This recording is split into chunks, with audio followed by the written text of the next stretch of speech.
Keep your filthy hands off my piano, my sister snapped before shoving my 12-year-old daughter into the bench. Emma hit the stone floor while my sister's wealthy fiancé laughed and offered her $7,000 if she could really play. Then Emma whispered that she had heard that exact amount before.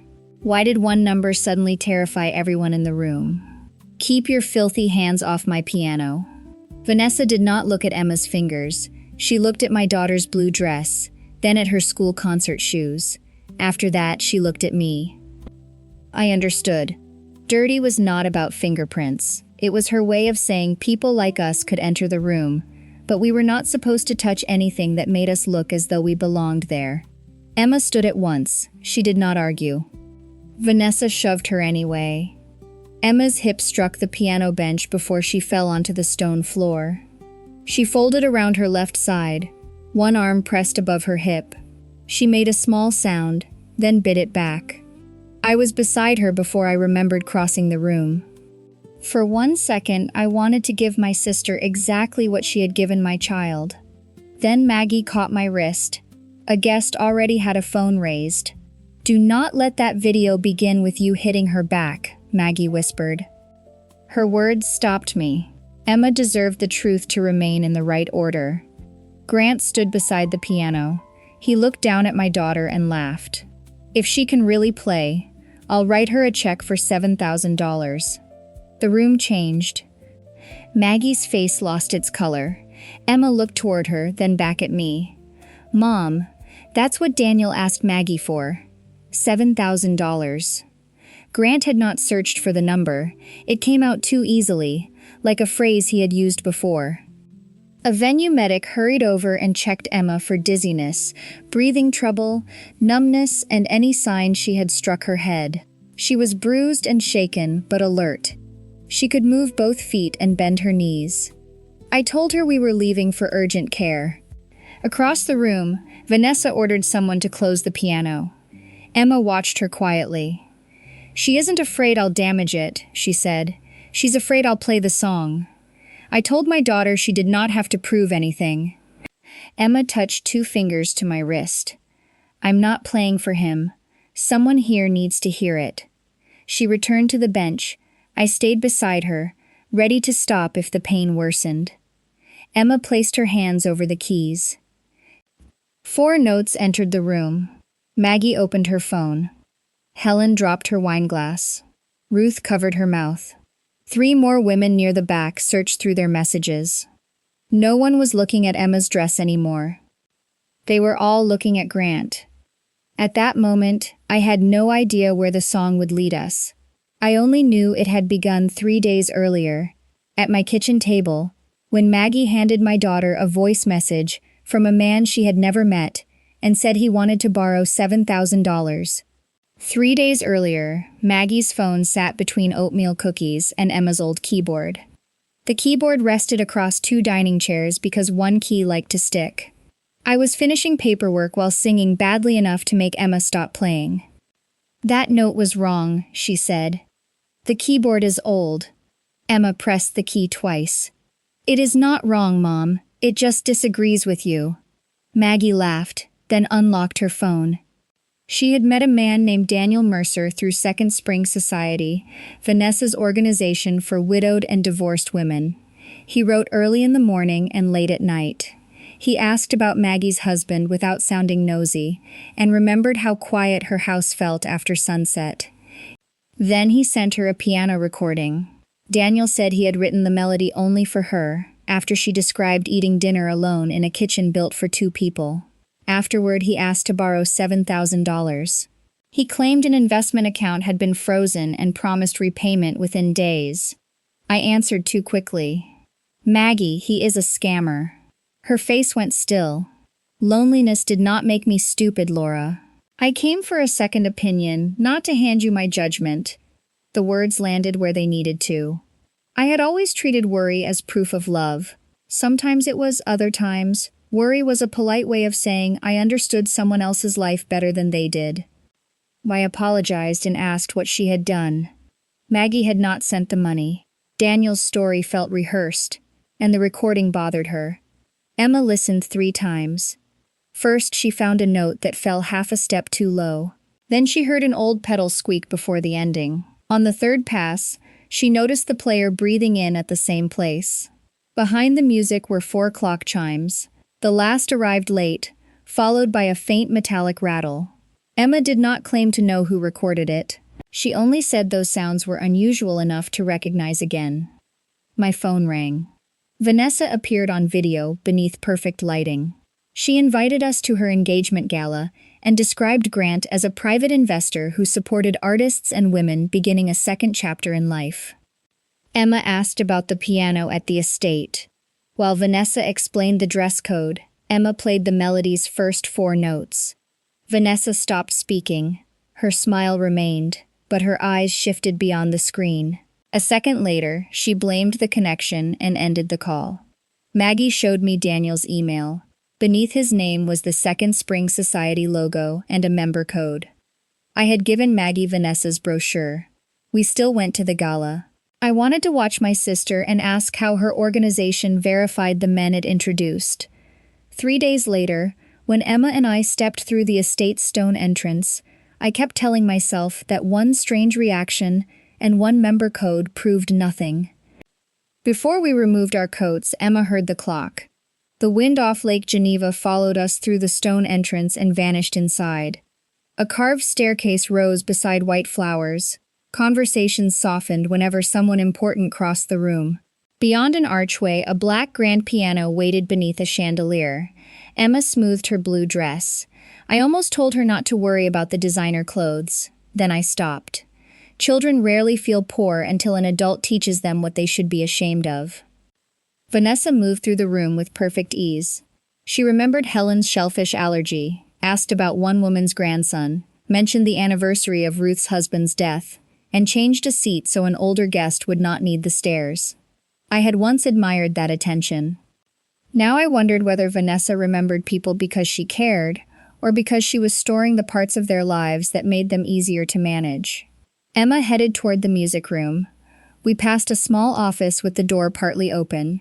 4 clock chimes sounded inside. The final note dropped lower. A faint metallic rattle followed. Emma stopped. "That is the clock from the recording," she whispered. I told her not to enter or touch anything. She nodded. Near the fireplace, a server handed Grant a glass. "Mr. Kessler, your sparkling water." Grant's face hardened. The young man corrected himself. Vanessa stepped between them and sent him away. An older guest watched Grant. Grant avoided him. Through the window, I saw a rental company card inside the luxury car by the entrance. Renting a car was not a lie. I rented work vans. What bothered me was how Grant used borrowed things as proof that he deserved trust. Helen told me a man named Charles was helping her review an investment. Later, Ruth heard Emma humming and said, a man named Philip had sent her something similar. Before I could ask more, Vanessa called both women away. I passed the office again and heard my sister speaking inside. "The girl knows the song," Grant answered calmly. "She is a child. No one will believe she knows anything." I stepped away before they saw me. They knew the melody, they feared what Emma might recognize. The pianist was taking a break, so Emma asked an attendant for permission to try a few notes. The attendant checked with him. He nodded. Emma sat down. Vanessa saw her and began walking fast. Before I tell you what Vanessa did when she reached that piano, tell me where you are watching from and what time it is there. I am always amazed by how far these stories travel, and I would love to know who is listening with me tonight. I managed only 2 steps before Vanessa stood behind my daughter and said the words that made the whole room turn. When Vanessa's hand touched Emma's shoulder, 3 days of suspicion formed one straight line. Emma hit the bench, then the floor. Grant laughed and threw out $7,000, as if the number meant nothing. I rose too fast. My hands closed into fists. Maggie caught my arm and nodded toward the phones, lifted around us. If you hit her now, the video becomes 2 sisters fighting. When someone hurts your child, calm can look like weakness. Sometimes, calm is the only thing that keeps the person responsible from rearranging what happened. A venue medic knelt beside Emma. She asked whether Emma had hit her head, felt dizzy, had trouble breathing, or noticed numbness in either leg. Emma said no. She could bend her knees and move her ankles, though pain tightened her face when she shifted her left side. The medic said it looked like a bruise near the hip and ribs. She advised urgent care if the pain worsened or new symptoms appeared. I asked for an incident report and the names of witnesses. Behind us, Vanessa ordered someone to close the piano and change the program. Emma watched her. I told my daughter we were leaving. She touched 2 fingers to my wrist, the signal that she did not owe anyone a perfect performance. Just enough for them to recognize it, she said. I stayed beside the bench. Emma played the opening 4 notes, the half-step mistake, the pedal squeak, and the short ending. Helen's glass slipped from her hand. Charles sent me that song. Ruth opened her phone and played a message from Philip. Maggie followed with Daniel's recording. The introductions were different. The performance was not. Same tempo, same wrong note, same pedal squeak, same breath before the ending, same broken clock in the background. Emma listened. It is the same piano performance copied into 3 messages. Grant called it licensed promotional music. Helen asked why Charles claimed he composed it for her. Ruth said, Philip told her the same thing. Maggie added that Daniel had asked for $7,000 afterward. Vanessa ordered the sound cut, but the piano had no microphone. Then she demanded the staff collect phones. No one handed over a device. 3 more women searched messages. One recognized the language, another recognized a photograph. A third found the same request for secrecy. Strong evidence does not always come from a locked file. Sometimes it begins when people place private experiences beside one another. I did not stay to watch Vanessa lose control. Emma was hurting. I took the report, the medic's information, the witness names, and a video one guest sent privately. Then I drove my daughter to urgent care. Before we reached the parking lot, my phone started vibrating. The first message contained a video from the ballroom. The second said, Vanessa is already telling people you staged this. Later, while a doctor examined the bruise along Emma's hip, I opened social media and began writing everything. Before I could post it, Emma saw the video on my screen and said something that made me stop. The doctor found no sign of a head injury and no broken bone. Emma had a soft tissue bruise along her left hip and side. She needed rest, ice, and watching in case the pain grew worse. I placed every paper into one folder. The exam notes, the bill, the follow-up instructions, the incident report from the estate. Anger wanted something louder. Evidence asked for patience. While Emma held an ice pack against her side, I opened social media and began writing what Vanessa had done. I attached the video that showed my daughter falling. Emma saw the screen. I do not want strangers watching me on the floor. I told her people needed to see the truth. She looked at me with the same steady expression she used when correcting my singing. You know what she did. I know what she did, but my body is not proof for people to replay. I closed the app.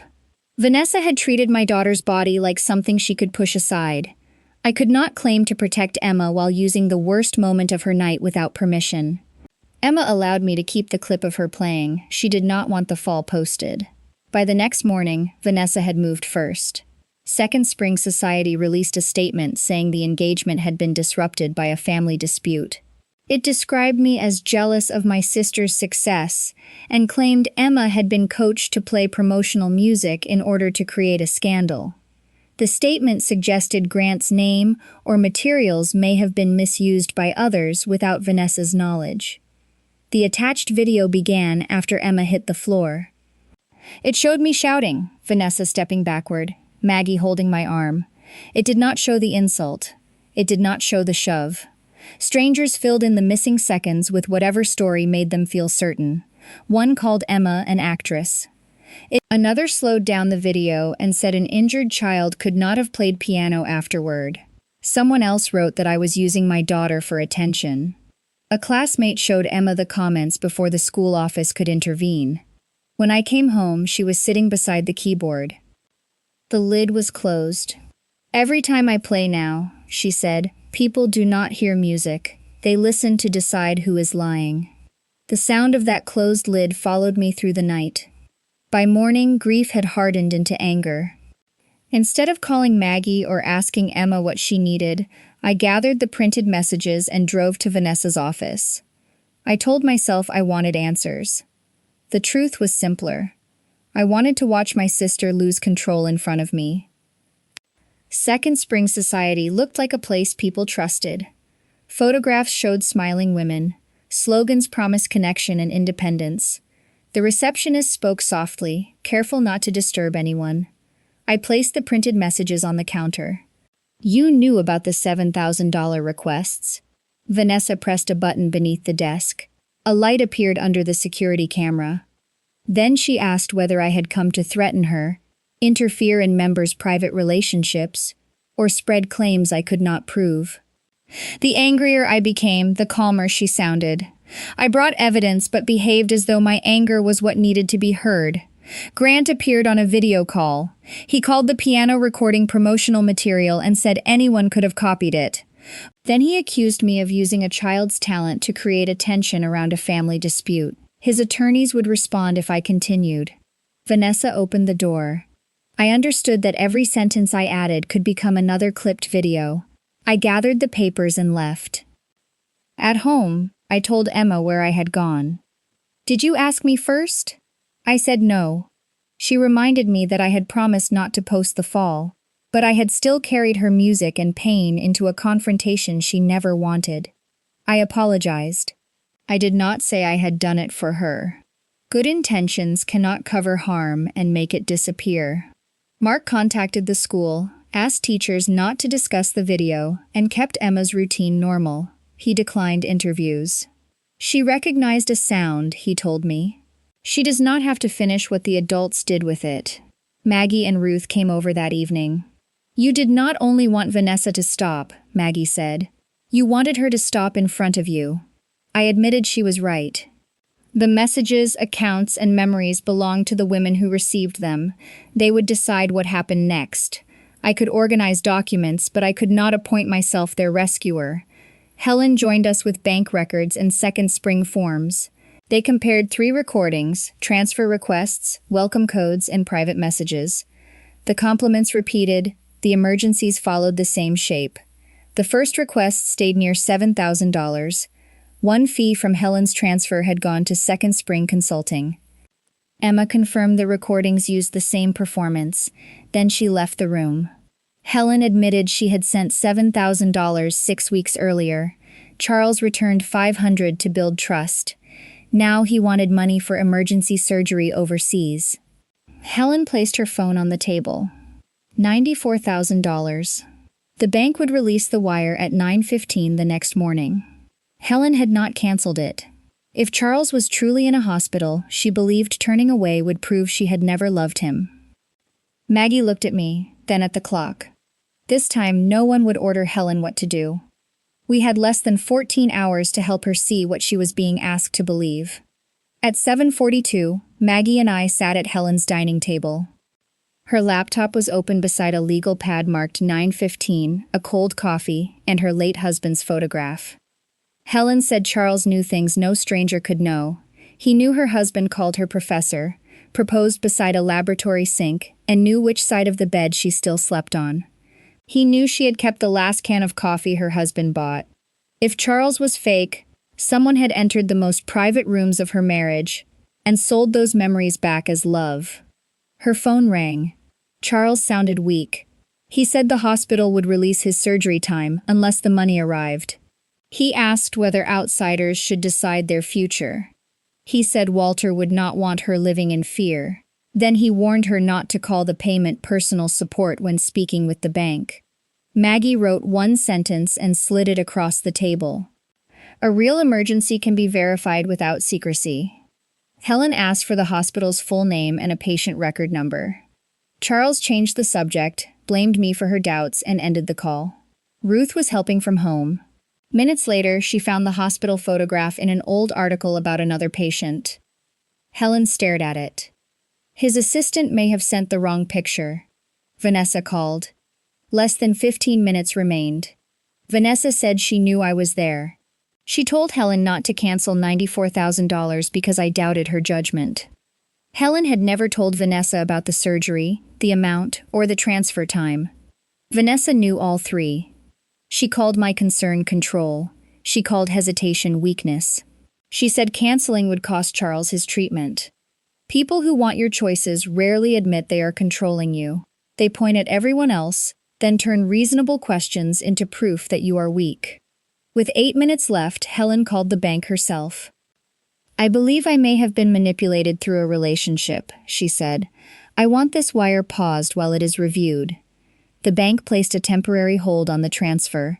The specialist warned that the hold was temporary and told her not to send replacement funds. Helen looked like someone stepping back from a cliff. The earlier $7,000 payment showed $500 returned and a $285 fee sent to Second Spring Consulting. Its reference code matched her society welcome letter. Helen opened her grief compatibility profile. Every memory Charles used had been asked there. Then Vanessa emailed an invitation to a Founders Circle breakfast. The members had to sign confidentiality forms before hearing the full truth and a private investment opportunity. Maggie read it twice. She is putting everyone in one room before they compare stories. The next morning, Maggie gathered us in the community room behind her church. The room had folding tables, weak coffee, mismatched chairs, and cinnamon rolls from Ruth. There were no flowers, chandeliers, or servers. At the gala, everything had made people feel small beside wealth. Here, the women could speak as equals. I chose a chair along the wall instead of the head of the table. Maggie noticed. Good, she said, you are learning. Before anyone compared evidence, she asked each woman what she wanted. Helen wanted the $94,000 wire stopped and her $7,000 investigated. Ruth wanted the false profiles removed. One woman wanted Vanessa reported, but refused to have her private messages made public. Another wanted no refund or apology. She only wanted to leave quietly. One member would tell her son when ready. Another sent documents but stayed home because she could not face the room. Maggie wrote every answer down. Silence forced by shame is one thing, she said. Privacy chosen by the person who lived through it is another. They used only what belonged to them. Messages, recordings, forms, bank transactions, photographs, and transfer requests. When those ordinary pieces were placed together, the pattern became clear. First came careful attention, then a private nickname. After that came the claim that only two people understood each other. The song followed, then the request for about $7,000, a small repayment, a larger crisis, and a warning to keep everything secret. Two women had received the same breakfast photograph. One man claimed it was taken in Zurich. Another said Boston. Helen studied the eggs. That breakfast traveled faster than the plane. The room laughed. Their laughter did not erase the harm. It returned the absurdity to the people who created it. My phone buzzed. Vanessa offered to pay Emma's medical bills, arrange a regional performance, and stop further attention. In return, I had to say Grant misused society material without her knowledge. I also had to call the shove a misunderstanding involving rented property. Ruth read the email. She thinks money, access, and approval are what you are missing. My sister still believed everyone had a price. She did not understand that once you saw how someone used power, an invitation back into that world no longer felt like a reward. It felt like another lock. I did not reply. I saved the original, made a copy, and asked whether the group wanted it included. Then Helen received a notice from the event folder she used to check names and food allergies for the Founders Circle breakfast. She opened the spreadsheet. The visible columns jumped from F to K. There are hidden columns. Helen revealed what Vanessa had concealed. The new fields were not about seating or allergies. They were about homes, money, loneliness, and how likely a family was to interfere. Helen widened the spreadsheet. The hidden fields were written in ordinary business language: estimated liquid assets, home ownership, family contact, emotional isolation, resistance level, current stage, recommended next step. The rows were coded too. Early contact, compatibility introduction, emotional reinforcement, trust request, escalation, recovery or disengagement. Not every woman had been asked for money. Some had only been placed at the beginning, where personal details were collected and trust was built. It showed a system waiting for the right moment. Helen compared the codes beside her name with the ones on her welcome letter and bank statement. The date matched. The $285 fee matched. So did the reference tied to Second Spring Consulting. The spreadsheet did not explain every account or every person involved, but it destroyed Vanessa's claim that Grant had acted alone without her knowledge. Then Helen opened the referral source column. My name appeared 6 times. Beside Maggie's name were short notes. Widowed, no children nearby, trust sister referral, moderate resistance. I stood so quickly that my chair scraped the floor. I had not sold Maggie's information. I had not known what Vanessa would do with it, but not knowing did not erase the result. I had placed my name on the door, Maggie walked through, and Vanessa had used her trust in me to lock it behind her. I should not be here, I said. Maggie looked at me. If you leave because this hurts you, we still have to stay with what happened. Do not turn guilt into another reason to leave us alone. I sat down again. I did not ask anyone to remind me that Vanessa had fooled me too. I said I would provide every document I had, accept responsibility for my referrals, and expect nothing in return. Not comfort, not forgiveness. Helen saved the original spreadsheet from the folder she had permission to use. She did not change a cell. She kept the notice assigning her to review the guest list, recorded the access time, and made a read-only copy. She opened nothing outside her work folder. Then we planned the breakfast. We would attend under our real names. No one would sign a confidentiality form. Each woman would share only what she owned and approved. No one would discuss an absent member's account. We would not pretend officers were waiting outside. We would not force a confession. We would let their own words collide with the records. That night, Vanessa sent me one message. I can still protect Emma from this. After tomorrow, I cannot control what people may do to her. It was not an offer anymore. It was a threat written in the language of concern. The next morning, a yellow folder and a pen waited at every seat. Vanessa asked everyone to sign before Grant began. Not one woman touched her pen. Not one woman touched her pen. Vanessa stood on a small stage beneath the words Legacy Independence. Grant waited beside the screen. Maggie, Helen, and Ruth sat near the front. I chose a chair by the exit. Emma was at school with Mark. She had opened this door with 4 notes, but she did not owe the adults a place in this room. Vanessa said rumors were destroying a community for independent women. She blamed a bitter relative for using a child, then claimed the forms would protect everyone's privacy. She asked again. No one moved. Grant began anyway. He said adult children often called control protection.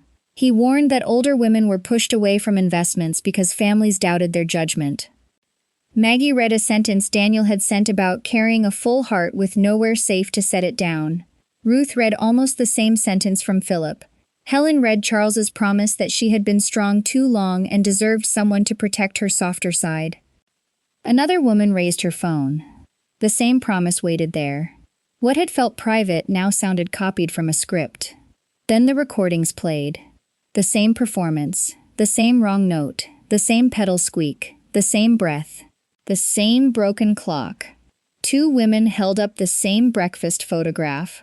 One had been told it was taken in Zurich. The other had been told Boston. The transfer requests were $6,800, $7,000, and $7,200. Close enough to show a measured test of trust. Helen rose. She had sent $7,000, received $500 back, and later been asked for $94,000 more. Then she said she had called the bank and stopped the wire. Grant turned toward Vanessa. Vanessa said you were ready. The room went still. Vanessa denied it. Grant answered before he could stop himself. You marked her for escalation. Helen explained how she had accessed the event folder, found the hidden columns, and preserved the original file. The codes matched the fee paid to Second Spring Consulting. Vanessa called it my interpretation. Only then did I stand. I said each woman would decide what she submitted. I had preserved Vanessa's email offering to pay Emma's medical bills in exchange for clearing her name. I had also kept the medical report and incident record.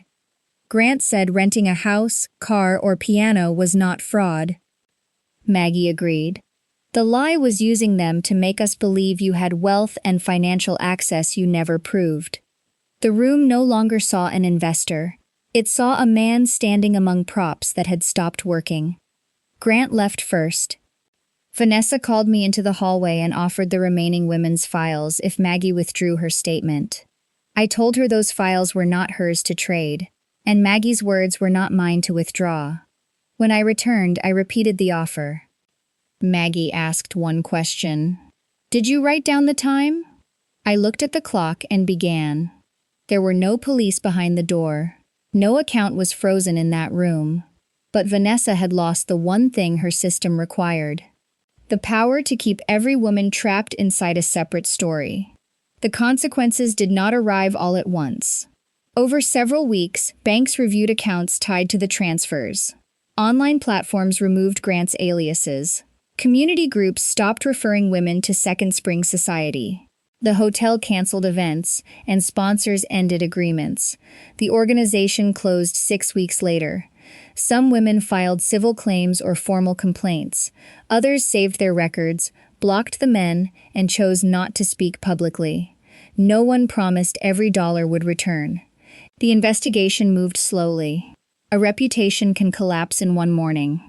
Justice takes longer. It moves through forms, case numbers, hold music, and months without answers. Slow does not mean still. Grant lost the setting that had made him look powerful.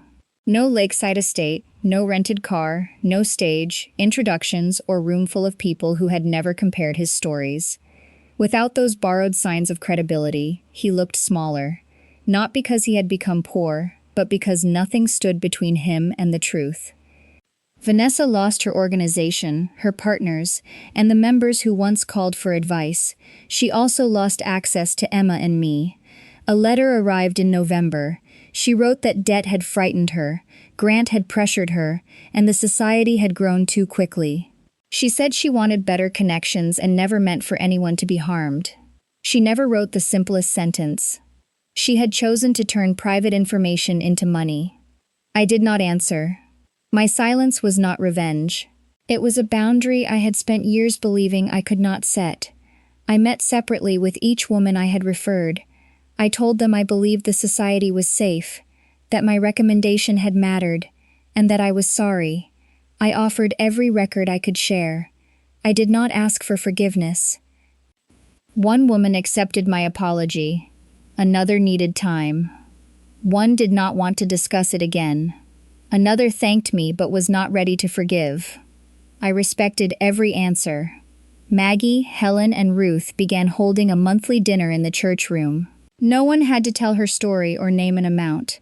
Anyone could bring a suspicious message, photograph, or investment offer and ask for a second opinion. Maggie refused to call it a committee. Ruth ordered matching napkins anyway. Emma had not touched a piano in nearly 2 months. When Maggie moved into a smaller home, she offered her late husband's upright piano to the community center. Emma agreed to inspect it on one condition. No one calls it a performance. She pressed the middle key. It stuck. Then she looked at me with the expression I had missed, the one that always came before she made fun of my singing. Emma did not return to the piano all at once. First, she helped the technician free the middle key and adjust the old pedal. Then she tested the bench and played one note. Mark and I kept our promise. There was no competition, reporter, camera, or speech about proving Vanessa wrong. We did not turn Emma's return into a victory for adults. I used to think healing had to look dramatic, like applause could erase what happened. I was wrong. Sometimes healing is a child sitting beside the thing that frightened her, knowing she can stand whenever she chooses. A week later, a small group gathered at the community center. Maggie sat near the front. Helen came with her daughter. Ruth brought cake. Mark stayed in the back. Several women from the Second Opinion supper filled the other chairs. Vanessa and Grant were not there. No one raised a phone. Before Emma sat down, I touched 2 fingers to her wrist. "You do not owe anyone a perfect performance." She returned the signal. "I know. This time I am playing for myself, and for people who actually listen." The first 4 notes entered the room. Maggie and Ruth recognized them. Ruth whispered. Philip's false nickname, Maggie reminded her that Daniel had written the wrong house number twice. A soft laugh moved through the room. No one carried the shame anymore. It belonged to those who had used trust as a business. Emma reached the familiar wrong note. Then she changed the song. She lifted the melody higher, let it rest, and added a final phrase that had never appeared in any recording. It did not sound lonely. It did not sound rescued. It sounded chosen. The first time Emma played that melody, 6 women went silent because they recognized a lie. This time they were silent because the music belonged to the person playing it. I no longer needed Vanessa to admit Emma's worth. I did not need a wealthy room to apologize for judging our clothes, our shoes, or my work. My daughter's value had never lived inside that piano, a $7,000 check, or anyone's approval. Mine had not lived there either. Dignity mattered more than revenge. Truth was strongest when it did not steal another person's voice. Were you satisfied with how this story ended?